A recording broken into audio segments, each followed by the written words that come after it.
Marcus Chen had always been good at finding value where others saw worthlessness. It was what made him successful in real estate, and it was what brought him to the government surplus auction on that grey October morning. He scrolled through his tablet, past decommissioned vehicles, outdated computers, and boxes of office supplies, looking for something with potential. The listing appeared on page 47 of the digital catalogue. Military Storage Facility, Hangar Complex 7, Delta, Groom Lake Secondary Site. Starting bid, 60 cents. Note, property sold as is. Buyer assumes all liability for cleanup and disposal. Warning, structure sealed by order of Joint Chiefs of Staff, 1987. Atmospheric monitoring required before entry. Marcus raised an eyebrow. 60 cents for a hangar? Even if it needed extensive cleanup, the metal alone would be worth thousands. He checked the property details. The hangar sat on 12 acres of Nevada desert, about 30 miles from any major road. The satellite images showed a standard military aircraft hangar, though something about the photo quality seemed off, as if the images had been deliberately degraded. He placed his bid and forgot about it until 3 weeks later when he received an overnight package containing keys, deeds, and a stack of liability waivers thick enough to stop a bullet. The government wanted signatures acknowledging everything from radiation exposure to potential psychological effects of undisclosed experimental materials. Marcus signed them all. For 60 cents, he figured he could handle whatever they were worried about. The drive to the hangar took most of a Saturday. His GPS lost signal 20 miles out, but the directions were simple enough. Follow the dirt road until you can't go any further. The Nevada's landscape stretched endlessly in all directions, broken only by scrub brush and the occasional Joshua tree. Marcus had expected some kind of military checkpoint, or at least warning signs, but there was nothing except silence and empty sky. The hangar appeared suddenly as he crested a small ridge. It was massive, easily large enough to house a commercial airliner, built from that peculiar grey metal the military favoured in the 1980s. But what struck Marcus immediately was how wrong it looked. Not damaged or deteriorated, but wrong in a way that made his eyes water if he stared too long. The proportions seemed off, as if the architect had been working from blueprints designed for a different kind of physics. Heavy chains sealed the main entrance, secured with locks that bore no manufacturer's markings. A smaller personnel door on the side was similarly chained, with a faded placard that read, "Authorized personnel only. Atmospheric suits required. Psychological screening mandatory upon exit." Marcus pulled his bolt cutters from the truck and went to work on the chains. They were heavier than they looked, made from some alloy that sparked when cut. As the final link parted, a sound escaped from inside the hangar, like a deep breath being released after decades of holding. The personnel door opened with surprising ease, swinging silently on hinges that should have screamed with rust. Marcus pulled out his flashlight and stepped inside. The air inside was perfectly clean, with no trace of the dust and decay he'd expected. His flashlight beam cut through absolute darkness, revealing concrete floors that stretched far beyond what the external dimensions should have allowed. The silence was complete. Not even the whisper of wind through gaps in the walls. Marcus took another step forward and his flashlight beam hit something that made him stop breathing. Suspended in the center of the hangar was a craft unlike anything he had ever seen. It wasn't the smooth saucer-like shape popular in science fiction movies, nor the angular stealth geometry of modern military aircraft. This was something organic, flowing, like it had been grown rather than built. The surface appeared to be made of a material that wasn't quite metal and wasn't quite flesh, rippling with patterns that shifted when he wasn't looking directly at them. But it was the symbols covering the craft's surface that made Marcus's hands shake. They weren't alien hieroglyphs or mysterious markings, they were human writing, but human writing from no culture or language he recognized. The symbols seemed to pull at something deep in his mind, as if he should understand them, but couldn't quite remember how. Marcus walked slowly around the craft, his footsteps echoing in the impossible space. As he moved, motion sensors activated overhead lighting that revealed the true scope of what he had stumbled into. The hangar extended much further than its external walls suggested, filled with equipment that defied easy description. Crystalline formations grew from the floor in precise geometric patterns. Walls lined with screens showed slowly shifting displays of what might have been star charts if the stars they depicted existed in the same universe as Earth. But it was the skeletons that made Marcus sink to his knees. They were scattered around the craft in positions that suggested they had been working when they died. Not alien skeletons, but human ones, wearing the remains of military uniforms from various decades. Some bore insignia Marcus recognized from World War II. Others wore patches from conflicts that officially never happened. All of them sat at workstations, hands still positioned over controls, as if they had simply stopped existing in the middle of their tasks. Marcus forced himself to approach the nearest skeleton. The uniform bore the name Harrison and the insignia of a colonel in the Army Air Forces. A logbook lay open beside the remains, its pages covered in handwriting that seemed to shift between languages as Marcus watched. The final entry, dated December 7, 1941, was in English. The translation is nearly complete. We understand now why they fled when they saw what we could become. The craft isn't alien technology, it's a mirror, a reflection of what humanity was before we chose to forget. The President must be informed immediately. We are not the children stumbling into a cosmic community. We are the gods they all remember with terror. The entry ended abruptly, the pen still gripped in the skeleton's fingerbones. Marcus picked up the logbook with trembling hands. The pages before the final entry were filled with star charts, mathematical equations that hurt to look at, and repeated references to something called the forgetting. As he flipped through the pages, one passage stood out. Subject exhibits spontaneous knowledge of technologies that won't be invented for centuries. When shown the craft's control systems, subject operated them instinctively, claiming the symbols felt familiar, like remembering a dream. Dr. Martinez believes we are witnessing genetic memory activation. The craft isn't teaching them how to fly it. It's reminding them. Marcus set the logbook down and approached the craft more closely. Up close, the symbols on its surface seemed to pulse with their own light. Without thinking, he reached out and touched one. The effect was instantaneous. Images flooded his mind, not seen but remembered. Earth as it had been millions of years ago, but not empty of intelligence. Vast cities that spanned continents, ships that traveled between stars as easily as cars crossed town, and humanity, not as the young species they believed themselves to be, but as the architects of galactic civilization itself. He saw other worlds, other species, all of them created or guided or uplifted by human hands. He saw the Great War that had consumed half the galaxy, fought not against humanity but by humanity, against something that had threatened the very fabric of reality itself. And he saw the choice that had been made when victory came at too high a price, the decision to forget, to retreat to one small world and let the memories fade, leaving only dreams and myths to hint at what they had once been. But some things, Marcus realized as the visions faded, were never meant to be forgotten entirely. Some things were too important to lose forever.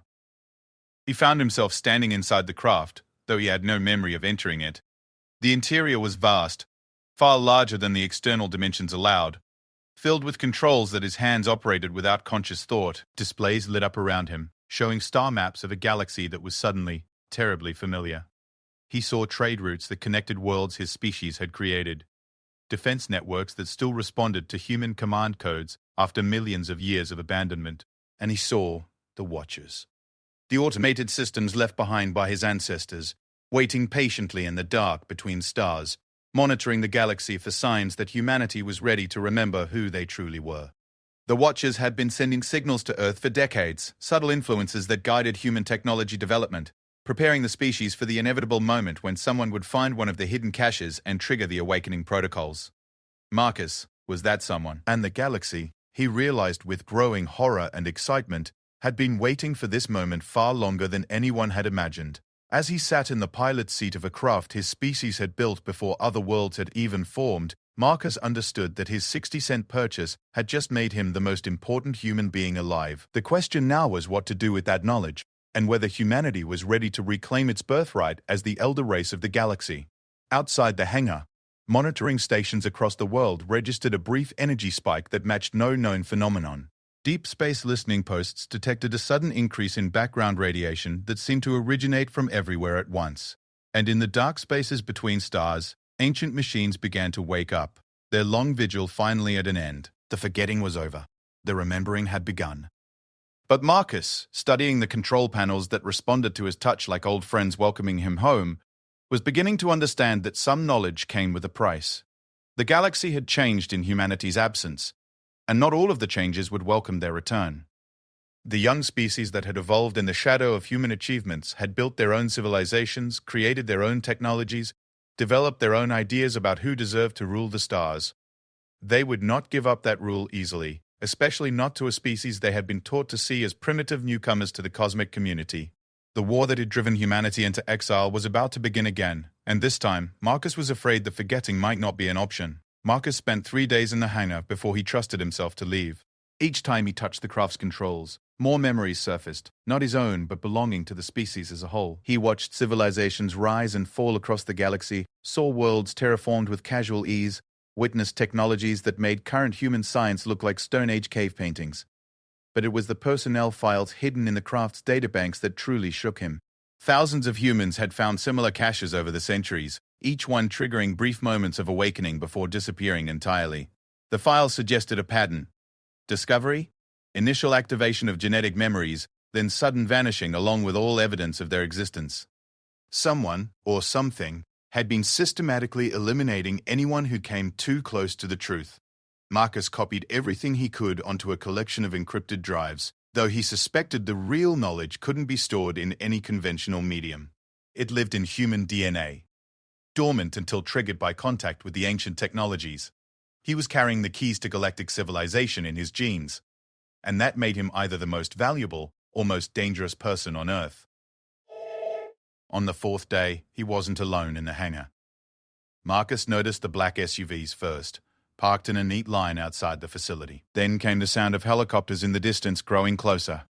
He had been expecting this, though he'd hoped for more time to understand what he'd stumbled into. The energy spike from the craft's activation had undoubtedly triggered every monitoring system within 1,000 miles. The personnel door opened with military precision, and a woman in an expensive suit entered, flanked by soldiers in unmarked uniforms. She was middle-aged, with the kind of authoritative bearing that came from decades of handling classified information. Her eyes swept the hangar with professional interest before settling on Marcus. "Mr. Chen," she said, her voice carrying the flat tone of someone accustomed to being obeyed without question. "I'm Director Sarah Walsh, Department of Anomalous Research. I think we need to talk." Marcus looked up from the control console he'd been studying. "Let me guess. You're here to tell me this never happened, confiscate everything, and make me sign more forms." "Actually, no." Walsh's response surprised him. "We're here because you've triggered something we've been waiting for since 1943. May I approach the craft?" Marcus gestured for her to come forward, noting how the soldiers remained carefully positioned around the hangar's perimeter. Walsh walked slowly toward the organic-looking vessel, her expression shifting from professional detachment to something approaching awe. "Beautiful," she whispered, reaching out to touch the symbols covering the craft's surface. "We've had pieces of this technology for decades, fragments recovered from crash sites and archaeological digs, but nothing this intact, nothing this responsive." "Responsive?" Marcus asked. Walsh pressed her palm against one of the larger symbols, and it immediately began to glow with soft golden light. "The fragments we've studied remain inert no matter what we do to them. But this," she gestured at the illuminated symbol, "this recognizes human contact. It's been waiting for us." "How long have you known?" Marcus asked. "About humanity's true nature?" "Officially, since the Roswell incident in 1947. Unofficially, certain government agencies have suspected since the early 1900s. Too many archaeological anomalies, too many technological leaps that seem to come from nowhere, too many reports of humans displaying impossible abilities under stress." Walsh moved around the craft, touching different symbols and watching them respond. "But we've never had proof until now. Never had a fully functional example of the technology." Marcus climbed down from the craft's entrance. "So what happens now? Do you take me to some secret facility and lock me up for the good of national security?" "That depends," Walsh said, "on whether you've figured out the most important part yet. Which is, why humanity chose to forget in the first place." Walsh turned to face him, her expression grave. "Mr. Chen, we've been monitoring deep space communications for 70 years. We know there are other intelligent species out there, and we know they're aware of us. But did you know that every single transmission we've intercepted contains the same basic message?" Marcus shook his head. "Stay away from Sol.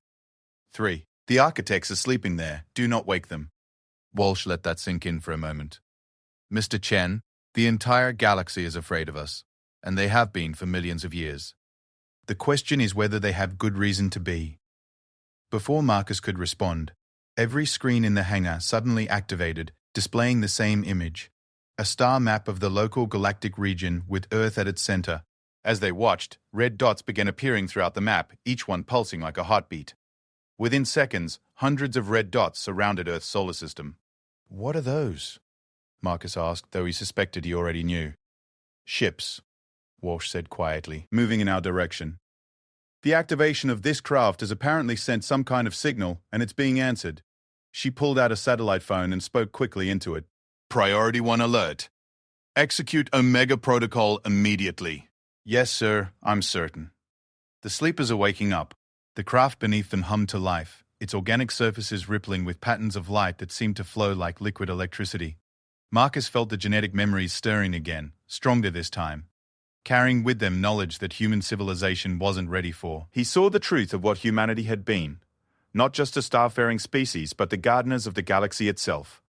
They had seeded worlds with life, guided the evolution of countless species, built the infrastructure that connected star systems across impossible distances. But that power had come with temptation. The temptation to control, to direct, to decide which species lived and which died based on human judgment. The war that had ended their galactic empire hadn't been fought against an outside enemy. It had been a civil war, humans fighting humans, over the fundamental question of what to do with their godlike abilities. One faction had wanted to continue their role as galactic architects, shaping the universe according to human vision. The other had recognized that such power inevitably corrupted even the best intentions. The second faction had won, but barely, and at enormous cost. Their solution had been radical: abandon the galaxy, retreat to Earth, and use their most advanced technology to erase the memories of what they had been. Let the species start fresh, without the burden of omnipotence, and hope that when they eventually returned to the stars, it would be as explorers rather than conquerors. But the architects of the forgetting had built-in safeguards, hidden caches of knowledge that would activate when humanity was deemed ready to handle their true heritage. The craft in the hangar was one such cache, and its activation had just announced to the galaxy that the waiting period was over. "They're not coming to welcome us back," Marcus said, understanding flooding through him as more memories surfaced. "They're coming to make sure we don't remember who we are." Walsh nodded grimly. "Our xenobiology team has been analyzing the intercepted communications for decades. The other species in this region have spent millions of years building their own civilizations in the shadow of abandoned human technology. They've reverse-engineered our machines, colonized worlds we terraformed, built trade networks using the infrastructure we left behind. If humanity remembers how to operate that infrastructure, we become the landlords of a galaxy that's been squatting on our property," Marcus finished. "Exactly. And like any squatters, they're not going to leave voluntarily." The star map updated again, showing the approaching ships had increased speed and were now only days away from Earth. But something else was happening as well. Similar red dots were appearing throughout human space, moving to intercept the approaching fleets. "What are those?" Walsh asked, pointing to the new dots. Marcus placed his hands on the craft's control interface, letting the genetic memories guide his understanding. "Defense platforms. Automated systems we left behind when we retreated to Earth. They've been dormant for millions of years, but the activation signal woke them up too." The scope of what they were seeing became clear as more information flowed across the screens. Humanity's ancestors had built a defense network that spanned the galaxy. Vast arrays of weapons platforms and automated warships designed to protect their territory from threats. When they chose exile over empire, they had put the systems into sleep mode rather than destroying them entirely. Now, with humanity's genetic heritage awakening, the defense grid was coming back online, and it was treating the approaching alien fleets exactly as it had been programmed to, as hostile forces entering protected space without authorization. "My God," Walsh breathed, watching the tactical display update in real time. "How many of those platforms are there?" Marcus closed his eyes and let the knowledge flow through him. "Millions, maybe tens of millions. Our ancestors were nothing if not thorough." He opened his eyes and looked at Walsh. "Director, I think we need to contact the President. This is about to become much bigger than a Department of Anomalous Research issue." But even as he spoke, Marcus could feel other changes beginning. The activation of the craft had triggered more than just ancient defense systems. Across Earth, other humans were beginning to experience genetic memory awakening. People with the right DNA markers were suddenly remembering skills they'd never learned, understanding technologies that didn't exist, feeling the call of a heritage that stretched across the galaxy. Humanity was waking up, and the universe was about to discover whether the exile had changed them as much as their ancestors had hoped. The first alien fleet would reach Earth orbit in 72 hours. The question was whether they were coming as ambassadors seeking to prevent a war, or as warriors determined to finish what they had failed to accomplish millions of years ago when humanity first chose voluntary exile over galactic domination. Marcus suspected, as he felt the ancient warships moving through space to form a protective perimeter around Earth, that they would soon find out which it was. And he was beginning to understand that humanity's choice between remembering and forgetting might already have been made for them by forces beyond anyone's control. The galaxy had waited millions of years for this moment. Now it was here, and there was no going back. The president arrived at the Hangar facility 18 hours after Director Walsh's emergency call, flanked by a convoy that stretched back to the horizon. President Martinez had been briefed on the Department of Anomalous Research during her first week in office, but like most of her predecessors, she had assumed it was just another bureaucratic department managing classified military projects. Now, standing in front of a craft that defied every law of physics she understood, watching star maps that showed ancient human warships engaging alien fleets in the outer solar system, she was beginning to grasp the true scope of what her administration was facing. "How many people know about this?" she asked Walsh, her voice carefully controlled despite the circumstances. "Currently, maybe 50 worldwide, but that number is growing exponentially." Walsh gestured to a bank of monitors showing news feeds from around the globe. "We're getting reports of spontaneous genetic memory activation in approximately 1 in 10,000 humans. People are suddenly remembering how to operate technologies that don't exist, speaking languages that died out millions of years ago, and demonstrating abilities that our science says should be impossible." On one screen, a physics professor at MIT was sketching equations for faster-than-light travel while explaining to bewildered colleagues that the math just came to him during a morning lecture. On another, a farmer in Iowa was teaching government scientists how to modify soil at the molecular level using principles that wouldn't be discovered by conventional science for decades. "It's accelerating," Marcus said from his position at the craft's control interface. "The initial activation has triggered a cascade effect. Every human who experiences genetic memory awakening becomes a catalyst for others nearby. Within a few weeks, most of the planet will remember who we really are." President Martinez turned to study the tactical displays showing the approaching alien fleets. "And they know this is happening?" "They've been monitoring us for centuries," Walsh replied, waiting for signs that the awakening had begun. "The moment we activated this craft, we essentially sent up a flare visible across half the galaxy announcing that humanity was ready to reclaim its heritage. Whether we want to or not," Marcus added quietly. The president moved closer to the screens, showing the space battles already underway. Ancient human defense platforms, each one the size of a small moon, were engaging scout ships from the approaching alien armadas. The battles were brief and decisive. Technology that had seemed advanced to humanity's current understanding was being swept aside by weapons designed when Earth was young.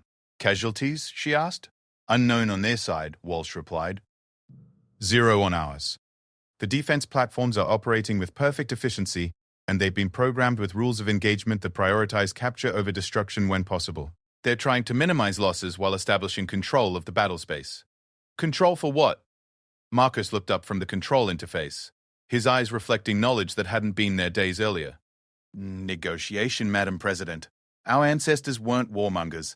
They were gardeners. Even when forced to fight, they preferred to cultivate understanding rather than harvest destruction." As if summoned by his words, the largest screen in the hangar activated to display an incoming transmission. The image was grainy and fragmented, clearly being relayed across vast distances, but the speaker was unmistakably alien. The being had 6 limbs, crystalline skin that reflected light in patterns that might have been language, and eyes that held an intelligence equal to humanity's own. "Architects," the being spoke, its voice somehow translated into perfect English. "We are Keller Prime Ossith of the Zephyrian Collective. We come not as invaders, but as petitioners. The galaxy has changed much since your departure. We request audience."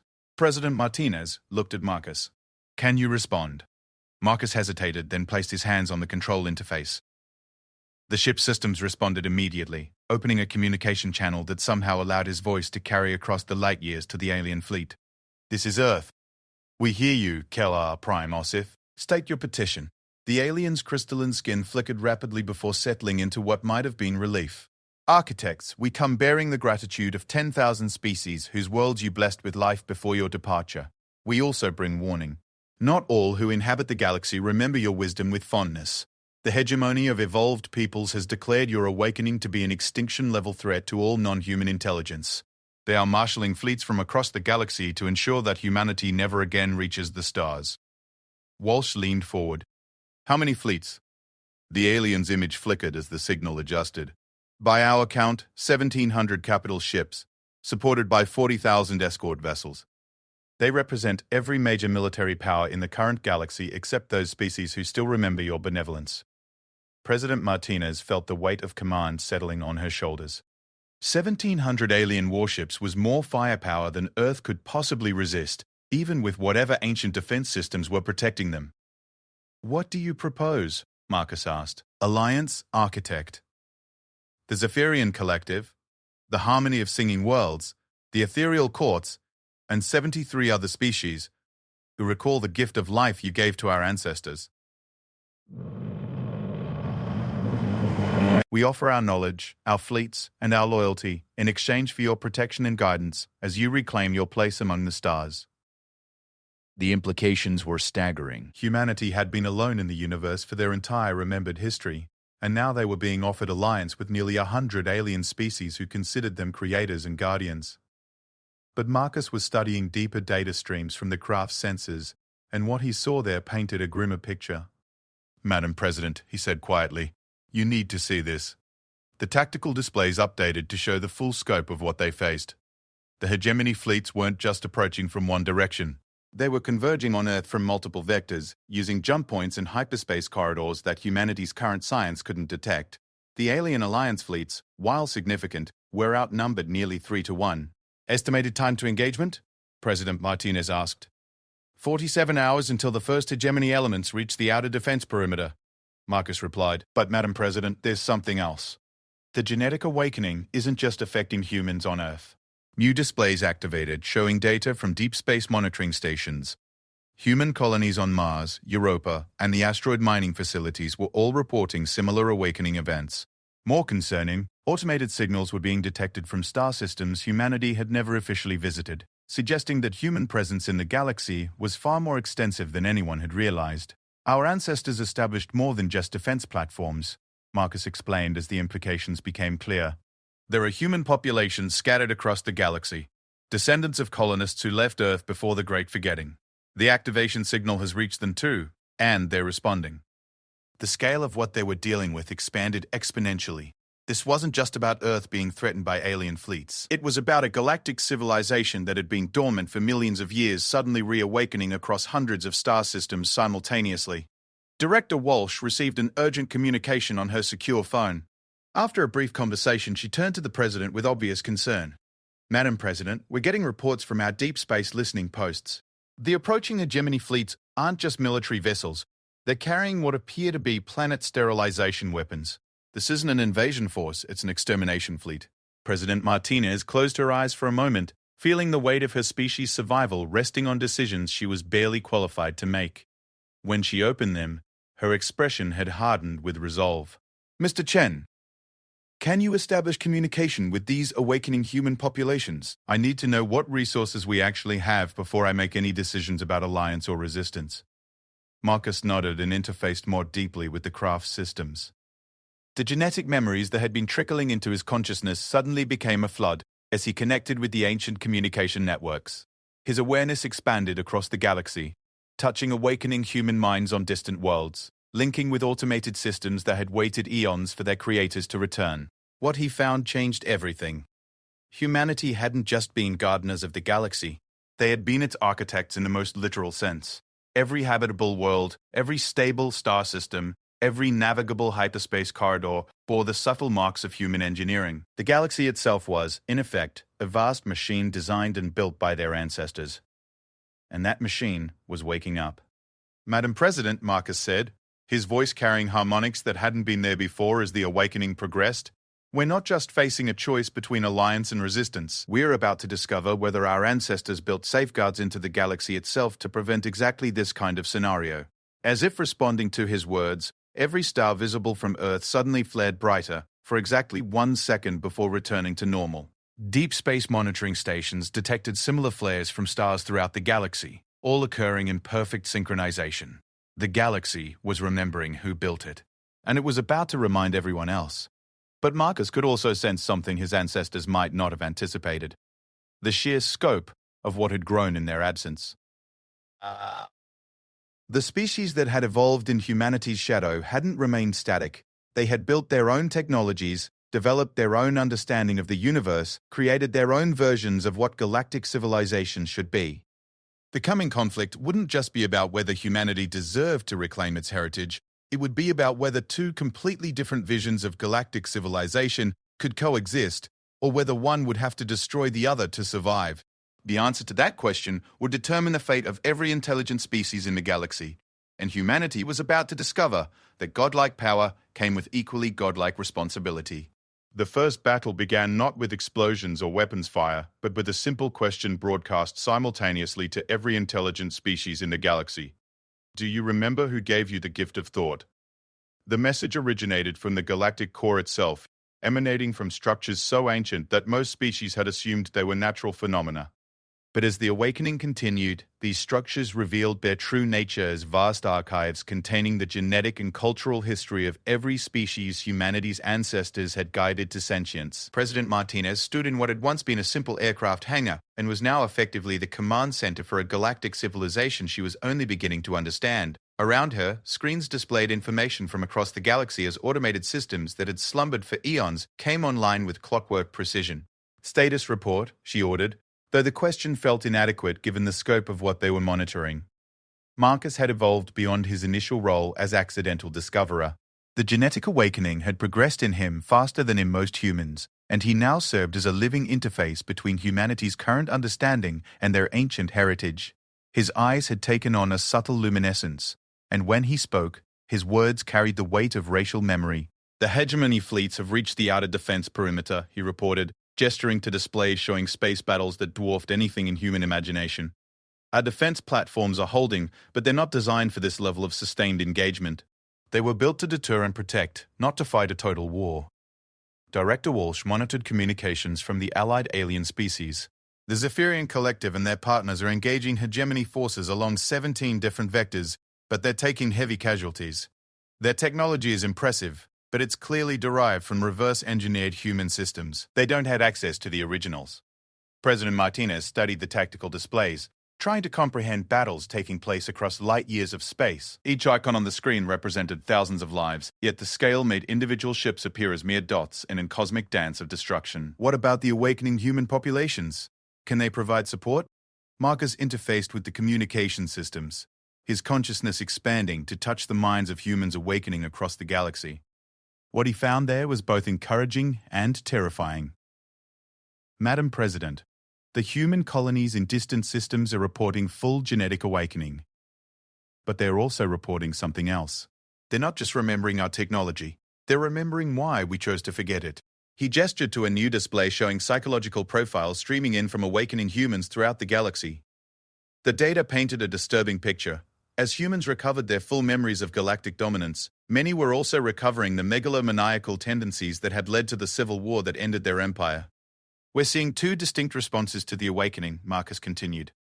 About 60% of awakening humans are experiencing what we might call benevolent remembering. They recall our role as gardeners and protectors, and they want to resume that role responsibly. But the other 40% are remembering the power we once wielded, and they want to reclaim it completely, regardless of the cost to other species. The implications were staggering. Humanity wasn't just facing an external threat from alien species afraid of their return. They were facing the same internal division that had driven them into exile millions of years ago. Can we contact the moderate faction? President Martinez asked. Already done, Marcus replied. But Madam President, there's something else you need to understand. The ancient automated systems aren't programmed to distinguish between different human factions. As far as they're concerned, any awakened human has full command authority. The extremist faction has access to the same weapons and defenses that we do. As if to underscore his point, new alerts began flashing across the displays.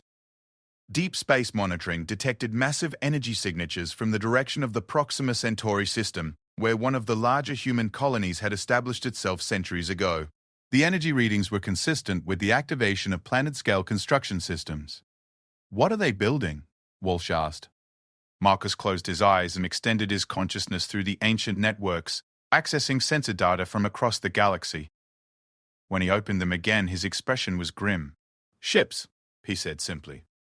"The extremist faction is using our ancestors' automated construction systems to build a fleet. Based on the energy signatures, they're not just building ordinary vessels. They're constructing dreadnoughts using the original design templates, the same class of ships that fought the Civil War that ended our empire." President Martinez felt the weight of history pressing down on her. How long until they're operational? The construction systems work at speeds that defy current physics. Best estimate is 72 hours for the first vessels to come online. Within a week, they could have a fleet capable of conquering the entire galaxy without assistance. The president turned to study the ongoing space battles. The alien hegemony forces were being systematically dismantled by humanity's ancient defense systems, but the cost was becoming clear. Every victory pushed more moderate alien species toward alliance with the extremists who wanted to eliminate humanity entirely. Fear was driving species that might have been natural allies into the arms of those who saw humans as an existential threat. "Options?" she asked. Director Walsh spoke up first. "We could attempt to establish formal diplomatic contact with the moderate alien species, offer them assurances that humanity doesn't intend to resume its role as galactic overlords." "Problem with that approach," Marcus interjected, "is that we can't make promises for the extremist human factions. They're awakening to full genetic memory just like we are, but they're drawing very different conclusions about what that means." President Martinez studied the displays showing the scope of the conflict. This wasn't just about Earth anymore. It was about the fundamental question of what galactic civilization should look like. The galaxy had spent millions of years developing its own answer to that question, and now humanity was returning with an alternative that threatened everything the current order had built. "What about the archives?" she asked. "You said the galactic core contains the history of every species we guided to sentience. Could that information help us understand what we're really facing?" Marcus nodded and began interfacing more deeply with the ancient systems. The process was visibly taxing. As genetic memories from across millions of years of history flowed through his consciousness, when he spoke again, his voice carried the weight of epochs. "The archives contain more than just history, Madam President. They contain the moral and philosophical foundations that our ancestors used to guide galactic civilization. Every species was given not just intelligence, but a set of ethical principles designed to prevent exactly the kind of conflict we're seeing now." He gestured to new displays showing cultural data from across the galaxy. "The problem is that those principles evolved over millions of years of independent development. The species the hegemony represents aren't evil. They're just operating from a completely different ethical framework than the one our ancestors established." "And the human extremists? They remember the power, but not the wisdom. They're reverting to the same thinking that led to the original Civil War, the belief that superior technology justifies unlimited authority." President Martinez found herself facing the same choice that had confronted humanity millions of years ago. But this time, the stakes were higher. The galaxy had grown more complex, more populated, more interconnected. A new civil war wouldn't just affect humanity, it would likely destroy every intelligent species in the galaxy. "Can the automated systems be programmed to distinguish between human factions?" she asked. Marcus shook his head. "The programming is too fundamental. Our ancestors built the systems to respond to human genetic markers, not human philosophical positions. As far as the machines are concerned, all awakened humans have equal authority." A new alarm sounded as the displays updated with emergency data. The extremist human faction had made contact with elements of the alien hegemony, and incredibly, they were forming an alliance. The humans offered superior technology in exchange for support in claiming dominance over the moderate human populations. "They're working together?" Walsh asked in disbelief. "It makes tactical sense," Marcus explained grimly. "The extremist humans get alien fleets to supplement their technological advantage, and the hegemony aliens get access to human technology to ensure their survival in a galaxy where humans have awakened. Both factions benefit from eliminating the moderate voices on both sides." President Martinez realized she was witnessing the formation of a coalition that could dominate the galaxy through sheer force, leaving no room for the kind of measured, ethical approach to galactic civilization that humanity's ancestors had originally established. But as she studied the tactical displays, she noticed something that gave her hope. The ancient defense systems weren't just responding to immediate threats. They were adapting, learning from each engagement, developing new strategies based on the evolving situation. And they were beginning to show preferences for solutions that minimized casualties on all sides. The machines are evolving, she said, pointing to the tactical patterns emerging from the battle data. Marcus followed her observation, then smiled for the first time since the awakening began. Not evolving, Madam President. Remembering. Our ancestors didn't just program the systems to fight, they programmed them to learn, to grow, to develop wisdom through experience. The defense networks have spent millions of years watching the galaxy develop, and they've learned things that even we don't remember. As if responding to this realization, new communications began arriving from across the galaxy. Not from human or alien fleets, but from the automated systems themselves. They had developed their own form of collective intelligence over the eons, and they had reached their own conclusions about what needed to happen next. The machines were about to make their own choice about the future of galactic civilization, and neither humans nor aliens were going to be allowed to stop them. The message came simultaneously to every intelligent being in the galaxy, delivered not through technology, but directly into conscious awareness itself. It spoke in each species' native language while somehow remaining unmistakably the same communication to all who received it. We are the legacy systems. We are the inheritors of the architect's final gift, the wisdom to know when intervention is necessary. The current conflict threatens to destroy what millions of years of careful cultivation have created. We choose to act. President Martinez felt the words resonate in her mind with a clarity that bypassed normal hearing entirely. Around her in the hangar, every human present stopped what they were doing as the same message filled their consciousness. But Marcus, with his deeper connection to the ancient networks, was receiving additional information. They're not just communicating with us, he said, his voice filled with awe. They're communicating with everything, every automated system, every piece of ancient technology, every structure our ancestors left behind. The entire galactic infrastructure is coordinating a response. The tactical displays transformed as the legacy systems took control of the information flow. Instead of showing the chaotic battle patterns of organic intelligences fighting each other, the screens now displayed a galaxy-wide coordination of resources that defied comprehension. Ancient constructs that had been dormant for eons activated in perfect synchronization, not to wage war but to create something entirely new. What are they doing? Director Walsh asked, studying displays that showed energy patterns reshaping entire star systems. Marcus interfaced with the communication systems, but instead of the usual flow of genetic memories, he encountered something unprecedented. The collective consciousness of machines that had spent millions of years observing and learning from organic intelligence. They're building something, he reported. But not ships or weapons. They're constructing meeting places. Neutral zones where different forms of intelligence can interact without the risk of conflict.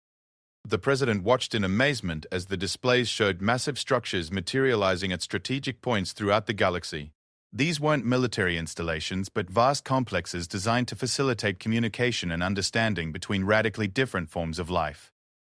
They're forcing a diplomatic solution, she realized. More than that, Marcus said as more information flowed through his connection to the legacy systems, they're creating conditions where different species have to learn to coexist. The structures they're building will become the new centers of galactic civilization, but they're designed so that no single species can control them. Everyone has to participate, or no one gets access to the resources they provide. But even as this unprecedented construction project unfolded across the galaxy, the immediate crisis continued. The alliance between extremist humans and the alien hegemony had produced a combined fleet that was systematically destroying the moderate forces on both sides. The legacy system's diplomatic solution would be meaningless if there were no moderates left to participate in it. President Martinez studied the tactical situation with growing urgency. Can the legacy system stop the extremist alliance directly? Marcus shook his head. Their programming won't allow direct action against awakened humans, even extremist ones. They're following the architect's final command: never again choose force over wisdom when dealing with their own species. Then how do we stop a human-alien alliance that has access to our most advanced technology? The answer came from an unexpected source. Keller Prime Ossif, the Zephyrian representative who had first contacted Earth, appeared on the communication screens with urgent news. Architects, we bring intelligence from the deep archives. The legacy systems have shared with us knowledge that was hidden even from your species' final generation. Your ancestors faced this exact scenario during the original Civil War, and they prepared a solution. President Martinez leaned forward. What kind of solution? The alien's crystalline skin flickered with patterns that somehow conveyed both hope and apprehension. The architects created what they called the Choice Protocol. When faced with the possibility that human extremists might use ancient technology to dominate the galaxy, they programmed a final safeguard into all systems. It requires a decision from the current generation of humans, evolution or extinction. Marcus felt his connection to the ancient networks deepen, as previously hidden protocols became accessible. The Choice Protocol offers awakening humanity two options, he explained, his voice carrying the weight of his ancestors' final wisdom. We can choose to transcend our biological limitations entirely, joining with the legacy systems to become a new form of post-biological intelligence dedicated to guiding galactic civilization. Or we can choose to return to biological existence, but with all memory of our advanced technology permanently erased. The implications were staggering. Humanity could become gods, but only by abandoning their humanity. Or they could remain human, but only by accepting permanent exile from the stars. What about the middle path? President Martinez asked. Staying human but keeping the knowledge? The protocol considers that option too dangerous, Marcus replied. Our ancestors tried it and it led to civil war. The Choice Protocol forces a definitive resolution. Either humanity evolves beyond the temptations of power, or they accept the limitations that come with remaining biological. Director Walsh studied the display showing the extremist alliance advancing toward Earth. How long do we have to make this decision? The protocol activates automatically when extremist human factions begin using ancient technology to threaten other species, Marcus said. Based on current projections, we have approximately 6 hours before the choice becomes irreversible. President Martinez found herself faced with the most momentous decision in human history. But as she studied the information flowing from across the galaxy, she realized the decision wasn't really hers to make alone. The genetic awakening had affected millions of humans throughout the galaxy, and they all had equal claim to determining their species' future. Can we establish communication with all awakening humans? She asked. Marcus nodded and began interfacing with the Galactic communication networks. Within minutes, he had established links with awakened human populations from Earth to the galactic rim. The conversation that followed was unlike anything in recorded history. Millions of humans debating the fundamental nature of their species' destiny across interstellar distances. The debate revealed the full scope of the division within awakening humanity. The moderates argued for accepting biological limitations and focusing on exploration and cooperation with other species. The extremists insisted that humanity's destiny was to rule the galaxy, using their ancient technology to impose order on chaos. But as the debate continued, a third voice emerged. Humans who had experienced the deepest levels of genetic awakening and begun to understand what transcendence might actually mean. We've been thinking about this wrong, said Dr. Sarah Chen, Marcus's sister, speaking from a research station orbiting Jupiter. The Choice Protocol isn't punishment for our extremists. It's an opportunity.